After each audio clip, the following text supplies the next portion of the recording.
আমি তাকে ভালোবেসেছি তার সৌন্দর্য দেখিনি। সে যেমনই হোক, আমি তার থেকে সুন্দর কাউকে চাইনি। তার মুখ থেকে ভালোবাসার কথা শোনাটা ছিল আমার জীবনের শ্রেষ্ঠ উপহার।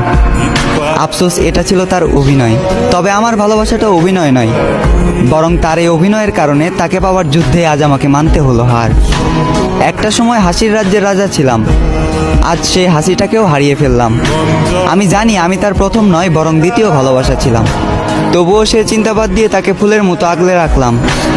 আফসোস, সে ফুলের কাঁটাতেই আমার জীবন গেল, যে ফুলটা একটা সময় আমাকেও ভালোবাসার কথা বলেছিল। খারাপ তো তখনই লাগলো যখন দেখলাম চোখের সামনে অতি আপন মানুষটা হয়ে গেল পর। চোখ দিয়ে ঝরলো বৃষ্টি, বুক দিয়ে বয়ে গেল কালবৈশাখী ঝড়।